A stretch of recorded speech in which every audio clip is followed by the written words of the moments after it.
I've also shared my approach and processes to other professionals like wealth focused or wealth only advisors, CPAs, accountants, and other advice only planners as well. So I'm also helping them execute on their goal of providing holistic advice.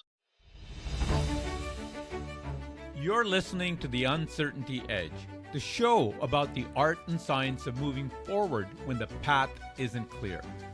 I'm your host, Sam Sivarajan. Each episode, I sit down with leaders, advisors, and thinkers to explore how they navigate uncertainty, make better decisions, and stay focused in a world that rarely cooperates. Together, we'll look for the clarity hidden inside uncertainty.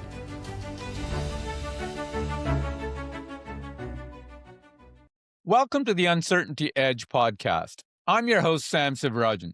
Today, I'm joined by Herman Chan, co-founder and president of Crimson Financial, an independent wealth management firm built specifically for medical professionals and real estate investors. After 18 years leading teams in financial services, where I first met him, Herman left the security of a corporate job to launch his own advisory firm in a brutally competitive market.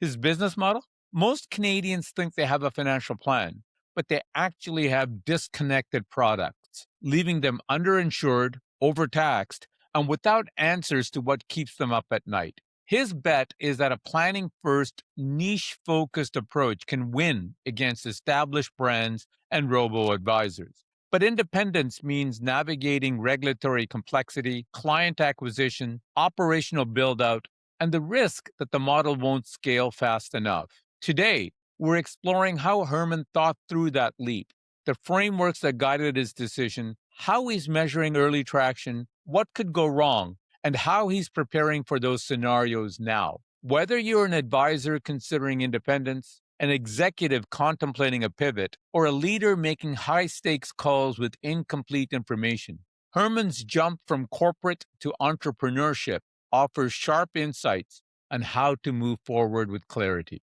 Herman, welcome to the show. Hey, thanks for the opportunity, Sam. I'm really excited to chat with you today. Yeah, I think this will be a fun one, Herman. So, Herman, you and I met almost between 5 and 10 years ago. But after about 18 years in a corporate field leadership role, you made the decision to leave that structure and launch Crimson Financial. That's a major pivot from predictable income and organizational support to entrepreneurial risk. Walk us through your journey up to that decision point, and then how you made that decision. What framework or thought process did you use to evaluate whether this was the right move at the right time? Yeah, great question, Sam.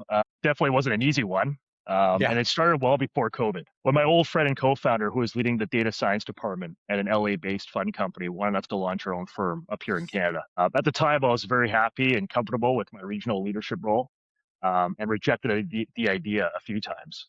Mhm. And then, of course, COVID happened. And 6 months later, I got separated actually, eventually divorced, and my role changed a few months after that as well. At first, I wanted to leave the org I was with for 10 plus years and learn more about the insurance brokerage space. Then I tried to find and meet some potential retiring sellers of their practices. Did end up meeting 3 during that phase. One was out near Niagara. Another one was here in Toronto. And there was another advisor that I met more than once in Markham, not too far from where I am here in Richmond Hill. But none of them got past or even got to the due diligence stage. And then I was invited to a national financial institution planning leaders mastermind group at the start of this year, 2025. And then I learned how other shops operated in subsequent meetings. And then in the summertime, through an industry contact, I was also introduced to 2 younger Canadians working in the US who wanted to build a planning-focused wealth management firm up here. And that really solidified my I also tested different planning pieces, sales processes, ramped up in the 12 months leading up to my decision to resign and launch the firm. I realized, Sam, that there is no perfect time, but with 13 months before a huge regulatory change called total cost reporting and other firms needing insurance expertise, I decided this was the right time. Fascinating. I think as you're talking about it, it sounds like you're no stranger to change on the personal or the professional level. And I think, to be honest, I suspect that this is the norm for all of us, whether we want to admit it to ourselves or not. you've managed through that change, and I guess there's an element that gave you the confidence to feel that you can handle this change as well. You didn't jump in head first without thinking it through, without making the prep work, but it is one of those big changes that I think many people, and I'm sure many, I know many that in our previous corporate lives would have thought, I would like to do this, but few make that leap, if you will. You managed to do it. Yeah, no, I mean, no stranger to change. I mean, they say that change is the only constant in our lives, right? So, Yeah. and I've been very fortunate to have been a manager and a leader at a number of large organizations. It started off in my early 20s with Future Shop, which became Best Buy. I had a stint at HSBC as well. So I played a tiny little part in the global financial crisis with my subprime lending, which I may not have shared with you before. Then I got an opportunity with RBC, really learned the insurance side there for a couple of years, and then an opportunity came up with Canada Life, and that's where I really learned integrated financial planning as well as how independent advisors operated. And then about 7, 8 years ago, I ended up getting my certified financial planner designation, which has been absolutely amazing for me in my career. And I got a really amazing behind the scenes look at many different firms and practices. And I realized that some of the very best and well run had areas of opportunity. And I also know that most consumers don't get the planning they need and don't even know what it looks like. More often than not, people think it's an investment process of some sort or simply retirement projections. And I know this may sound crazy, Sam, but risk management in its truest sense, and this is my definition of it, is really it's really insuring against disability, getting hurt out of nowhere, getting really sick, understanding, the benefits of critical illness insurance and then life insurance as well, protecting against that, especially if somebody has loved ones that they really care about. And in the last year and a half, I would say, being able to convert insurance only and investment only introductions into full planning engagements was the proof I needed to launch. No, I think that's bang on. I think that the financial services world is evolving, and I think we're all moving more towards that financial planning element. It is, to my mind, one of the key things that I think most Canadians, most people need is that element of a plan. There's that old saying, failing to plan is planning to fail. And the whole theme of this podcast is about uncertainty and how you deal with uncertainty. And I think whether it's on planning for your loved ones or for business continuity or business decisions that you're making to grow your venture, and we'll come on to that in a minute, we're always dealing with uncertainty. We're always dealing with change. And it's not that you're going to have a crystal ball on how to deal with it, but how are you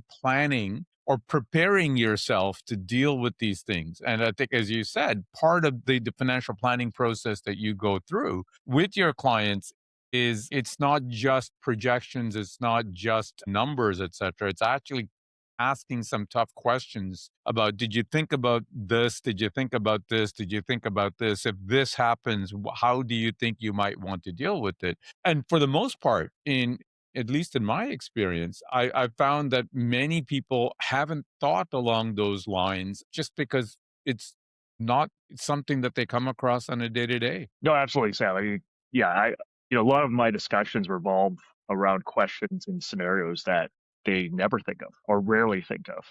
And like you said, definitely don't want to think of. Yeah. So I've had this happen quite a few times where I would have a couple look at each other and then turn to me and say, we've never ever talked about this. And we've been together for 5 years, 10 years, 15, right? So you're on the right track when you have that sort of level of engagement and they understand that it is a vulnerable situation and discussion, but Mhm. it's going to lead to better outcomes, right? Because I want to make sure that they're ready for anything, and especially worst case scenarios. Let's talk about metrics. Herman. In the early stages of building Crimson Financial, what are the key performance indicators you're tracking to measure whether this is working? Your business is growing the way that you want it to. How are you defining progress in the first 6 to 12 months of your business? And what milestones will tell you whether you're actually on the right track or whether you're going to need to pivot somewhat? Yeah, excellent question. I mean, there's a few for sure. I would say the different type of meetings that I'm running, I promote, my free hour-long consultation a lot. I said to myself, if I can get people to meet with me to better understand their situation at the time and allow me the opportunity to explain to them, how I operate and how I operate differently with them in mind, that should really help move things forward. Mhm. I also track discovery meetings, which is extremely important. That's when they get really vulnerable, like I mentioned before, share what's keeping them up at night, short-term, medium, long-term goals for themselves or significant other, what they see themselves doing in that transitional period. We used to use the word retirement. People don't like that word, so transition and transitional period is probably a better one. So tracking recommendation meetings, right? So having enough information, ideally having a full plan and sharing with them what they should do next and in what order. And then ultimately transitioning from those type of meetings into an application meeting of some sort, whether it's for insurance or for, Mhm. transferring assets, Mhm. right? And then there's revenue from planning engagements as well. So in terms of like results, I want to track that. I also want to track, new money coming in from other institutions, as well as first year commissions on the insurance front. Yeah, I think that makes total sense, Herman. I think from if I were to synthesize what you just said, you're tracking very much process or an activity which is in your control. So, how many meetings are you having? How many discovery meetings are you having? What you're less focused on is the results of that. Like, how quickly is that discovery meeting converting into a client, etc. I mean, obviously, eventually, that is an important metric, but it is not something that is directly in your control and shouldn't directly be in your focus. So you're upfront, and I think that, at least in my experience, and I suspect in your experience from the corporate side of things, when you worked with advisors, that is a better leading indicator of success of what you're doing and how that is going to translate into the key metrics that matter. How many clients do you have? How much assets are you managing? All of that, which nobody will deny is important, but they become secondary to, at least at the outset, to some of these other activity measures that you've rightly said that you're focusing on. Oh yeah, Sam, you're definitely right. Yeah, activity is something I learned a very long time ago, and focusing on that should lead to the results that not only that I want as a new entrepreneur and as a financial advisor, financial planner, but also really helping clients achieve the goals that they want to achieve. And there's different, there's different process for different needs, but no, it's definitely a mutually beneficial situation. And I think what you've talked about, this discovery, this deep discovery, we'll get into that in a bit, but it is something that totally resonates with me. I think it's one of those things that is a key differentiator in building a financial advisory practice that lasts. Is it's part science, it's part art, but it's what I think that clients don't get enough of in the industry, I would say. I think that there is this, they're not sure where these questions are coming from. They're so used to having it be all about products and not about the problem that is being solved, that think there is I call it a blue ocean strategy to kind of differentiate yourself in this regard.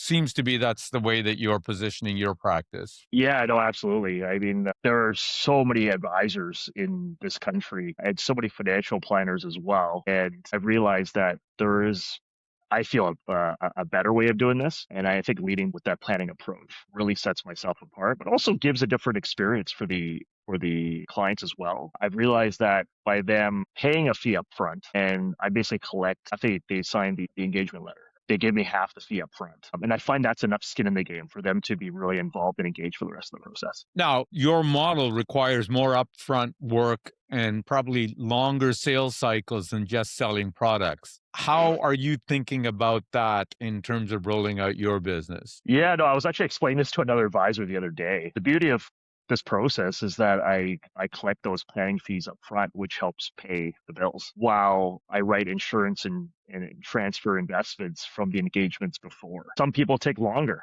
than others to provide all the information and documents that I need. So Yeah. the next couple may not be the plan I deliver next because of that. I've also shared my approach and processes to other professionals like wealth focused or wealth only advisors, CPAs, accountants, and other advice only planners as well.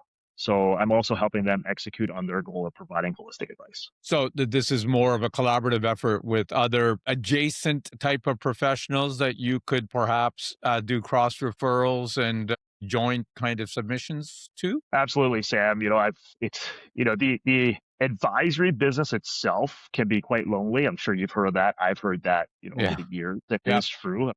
We both have talked to many advisors, and they've all said the same. I've uncovered that other professionals are in the same boat. And, I believe that, if there's more collaboration, we can definitely create a better result and better outcomes for everybody that's involved. Look, I think you and I've seen very successful advisors that I would say owe a significant amount of their success to the fact that they're experts in their field, but they work very collaboratively with other advisors. The primary focus is how do we solve the client's particular problems. If I bring that expertise, that's great. If not, I have to find who else can bring it. The analogy, I'm sure you've heard it, the analogy I've always heard used is that a good advisor is like that general practitioner for that client on the financial health side, that their job is to be able to look overall the financial health of the client, diagnose what is wrong, make recommendations, and to the extent that they need to bring a specialist in, like a medical doctor would,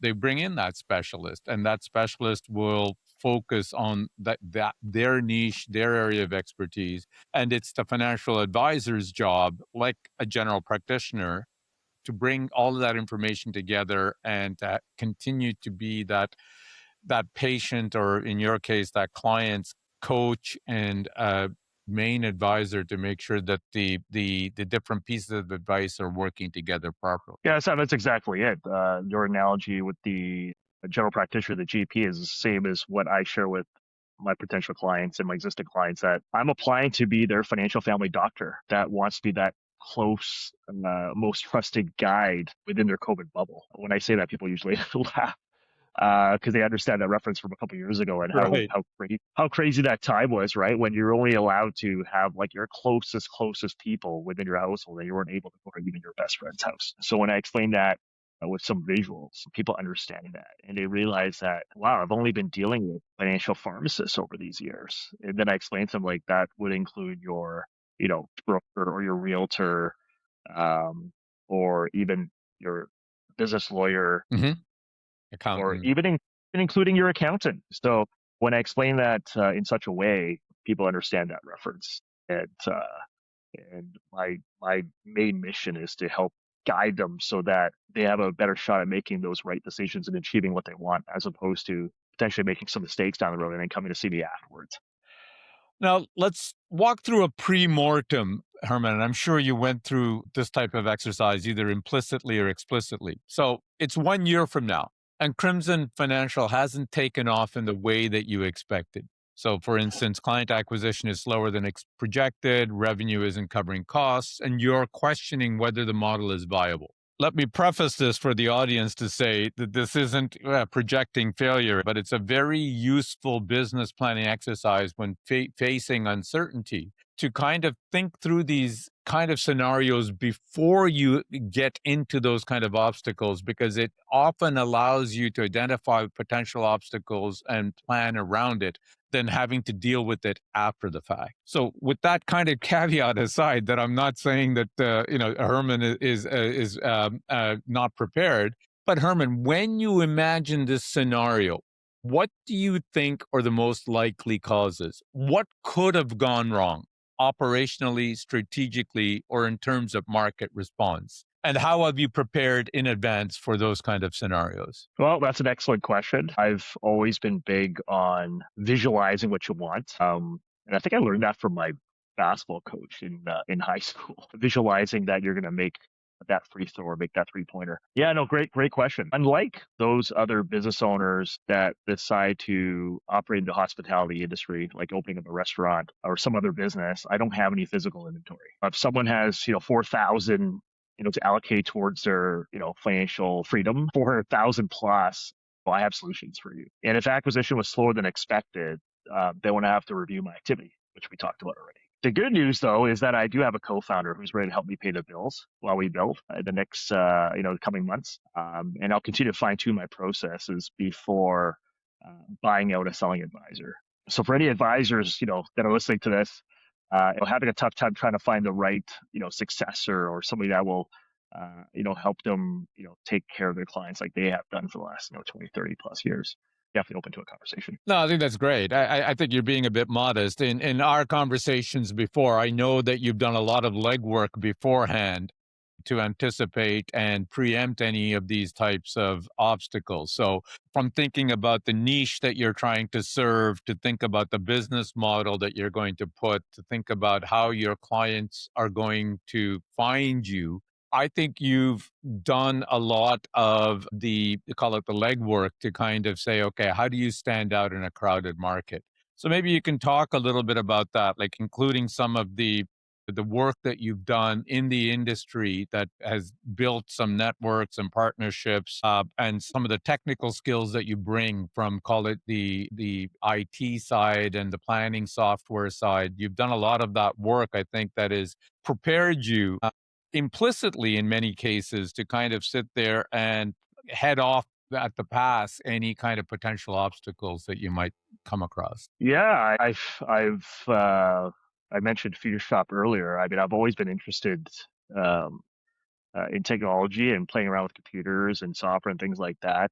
There's a bit of a joke between me and two of my close friends. We talk about stocks and the markets every day. We've been doing that for quite a while. And I said to him that when my dad asked me to build a computer in 1996, I told my dad, like, we need to use this NVIDIA video card. That's back in 96. Now everybody, NVIDIA is obviously a household name over the last couple of years. So, yeah, no, I knew about their technology even back then. Well, Now, of course, nobody knew that 35 plus years later it'd be, one of the hottest stocks in the world and one of the most valuable companies. And that's another a perfect example of not an overnight success in regards to, Jensen Huang, the that's a great CEO there, example. Yeah. right? Been around for 30 something years. Yeah, no, my interest in technology has helped me a lot in this financial advisory space. I remember looking back when I first joined Canada Life in 2011, not having that wealth background, not having that planning background. I did have a couple of years of insurance under my belt. I thought to myself, what was the quickest way to gain the favor of some of these veteran advisors that I need to support and help drive and making sure more of their clients are protected and making sure that their investment accounts are set up properly and to help them reach their goals when they want to reach them. So I learned a planning software and I spent a lot of time using it. Hmm. And I helped a number of advisors, and that really served me well for years. It was called NaviPlan. Still around actually, but yeah, no, it helped me a lot, and it actually I was able to use that software to lead to advisors helping their clients take action immediately, and that really set the stage. Just my interest in financial planning grew, so I studied for the Certified Financial Planner designation, which I eventually got. Try to motivate a bunch of other advisors to do the same and peers to do the same, which I've also done.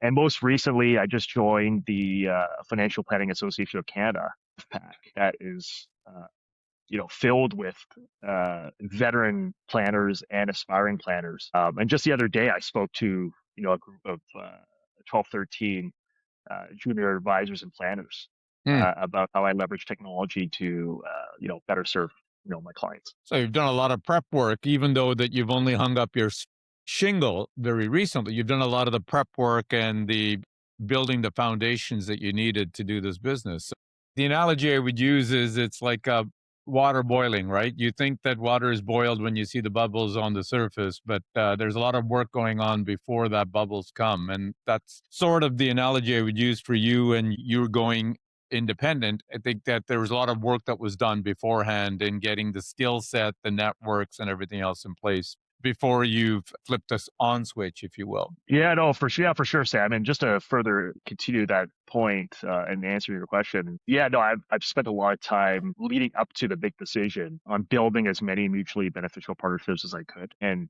it's been well received so far. I think the key is just leading with what are your pain points as a fellow professional, right? What are your pain points? If you had a magic wand and you could wave it and get what you want, like what would that look like? And it's been a lot of fun interacting and partnering with other professionals that are truly client first, and they really like the idea of providing more value via their trusted partners so they can help their clients save time and we all wish we could have more of that. Look, I think that there's an important point that you're making here, and I think many people will think that this is a very cutthroat and competitive industry, and I can see why people would think that. But in my experience, I've also found it to be a very collaborative and friendly environment. I think that it isn't a zero sum game. I think there is enough. The biggest challenge I think in the Canadian marketplace is there are far more Canadians that need good advice and good financial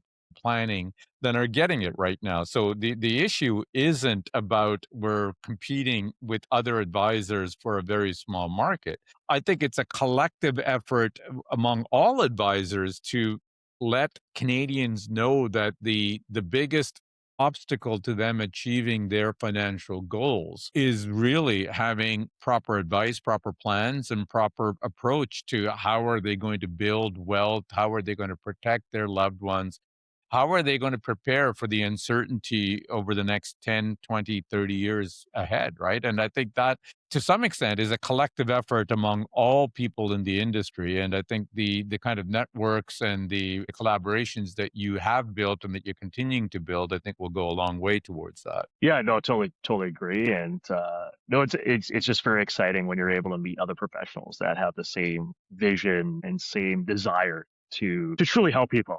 I mean, that's what it's all about.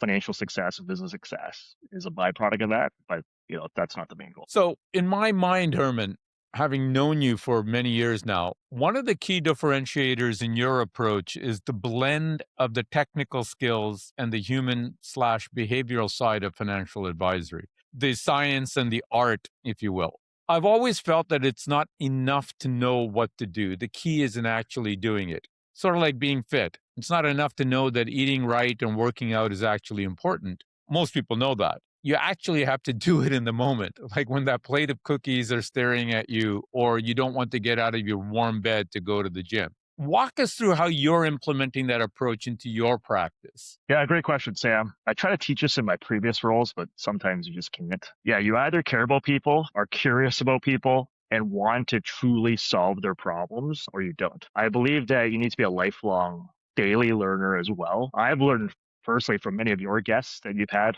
on previous episodes. I've learned from a lot of other industry friends. I've read a lot of books, definitely spent a lot of time reading a lot of blogs and listening to many podcasts. And in the past year and a half, I've been leveraging AI a lot more too. I've also been big on process, just like a Michelin star chef or a family doctor, like I mentioned before. I believe that having strong, clear processes demonstrate professionalism, and it will also allow me to take on more clients, eventually add staff and scale the practice. 100%. I think processes are important for everything that you've mentioned. I think to give clients confidence, to effectively be able to scale, to build a business, right? In my experience, probably yours, I think I've seen a lot of great advisors who I think had a great practice, but not a business. And the business requires processes that are repeatable, et cetera. And to me, it brings to mind there's a surgeon, Atul Gawande, that wrote this book called The Checklist Manifesto. And he says that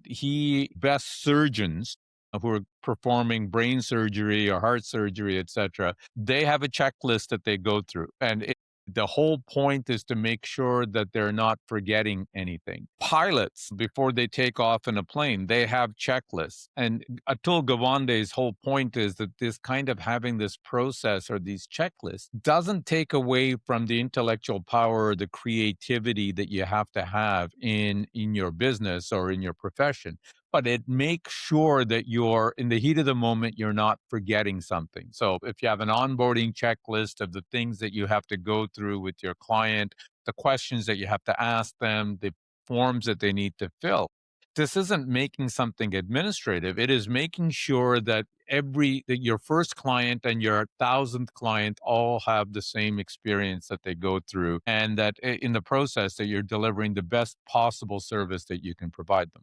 So I totally agree about the need for a good process. Yeah, for sure, Sam. I think it's important that I gather as much information, and definitely more than most advisors or planners. Like I gather a ton of information because there's really important data and insights from the data and information that I collect to provide a better plan and provide, ideally better outcomes for them. So yeah, I didn't know about those two examples. So thank you for sharing that too. So, Herman, looking ahead, you're betting that your niche focus, the integrated planning model, and your independent structure will be a competitive advantage. But that also means you're competing against firms with more capital, more brand recognition, and more resources. So, what's your long term strategy for not just surviving, but winning in that competitive landscape? How do you think about scaling Crimson Financial over the next 3 to 5 years? Well, yeah, I've been studying others in the industry for many years. When I say others, fellow advisors, competing firms, the big five banks. I've got friends and contacts in all these different institutions, and also studying who's leading in those places.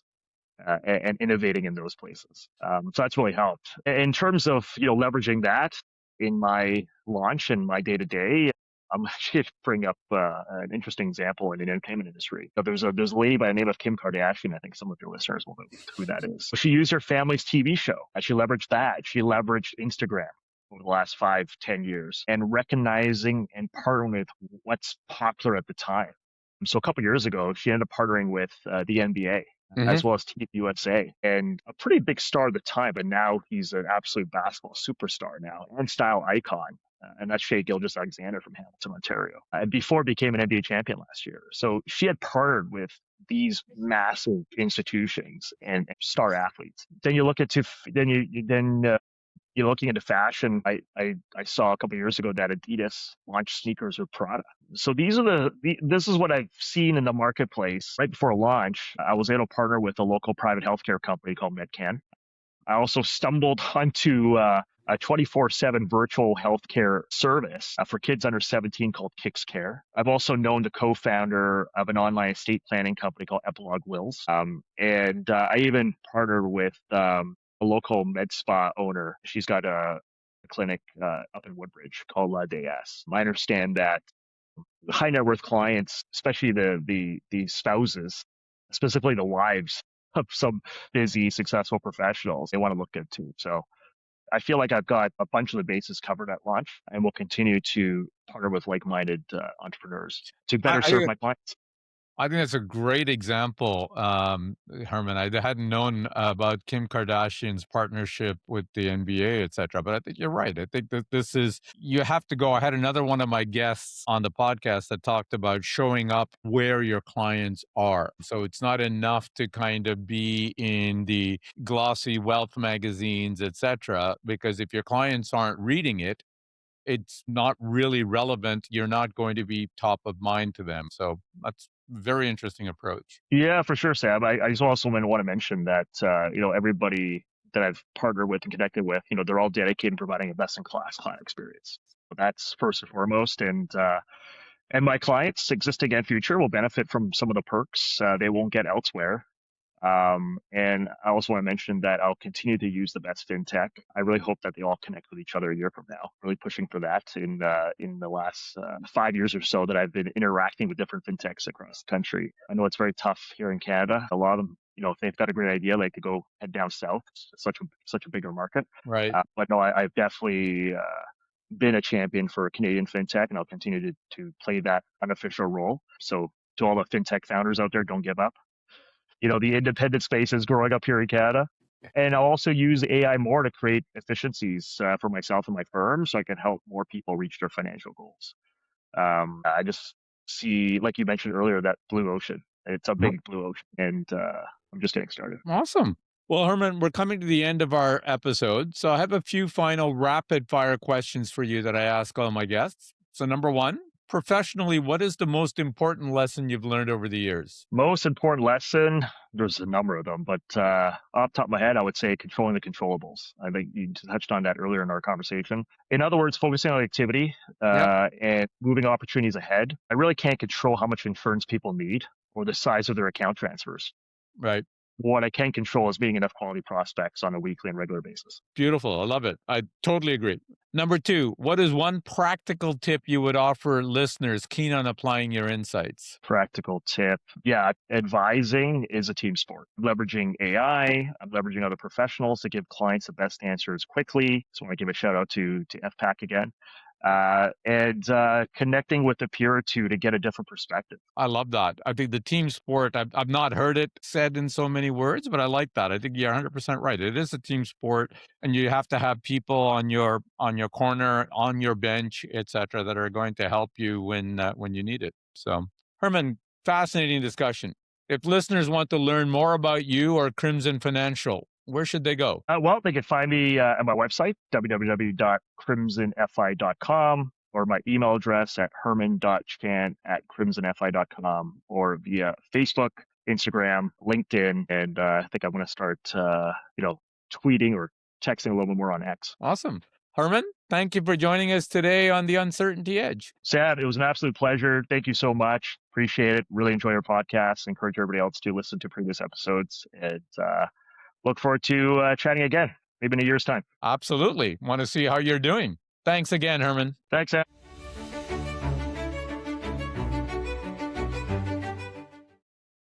In this episode of the Uncertainty Edge podcast, I spoke with Herman Chan, co-founder and president of Crimson Financial, about what it really takes to leave corporate security behind and build something of your own. Here are my 3 key takeaways. Number 1, the leap is built before you take it. Herman's move to independence didn't happen overnight.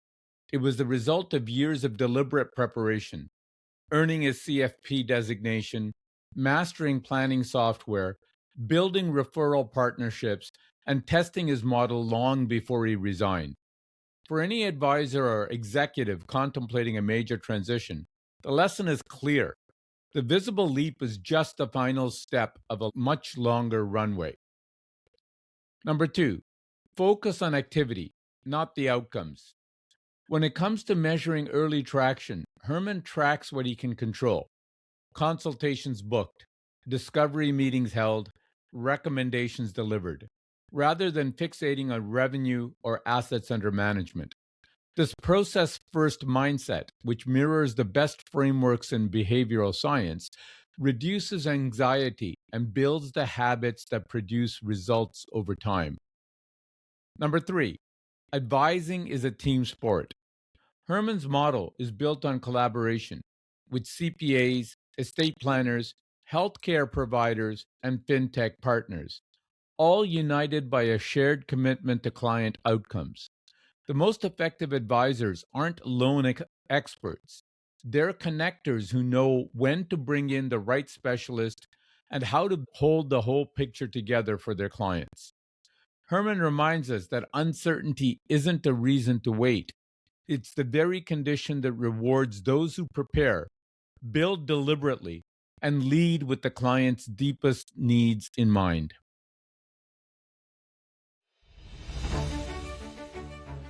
Thanks for listening to this episode of The Uncertainty Edge. If today's conversation sparked something, subscribe to the podcast so you don't miss an episode. You'll get practical tools, deeper insights, and new episodes every other Tuesday. Please leave a review wherever you get your podcasts. And you can also subscribe to the newsletter at theuncertaintyedge.com.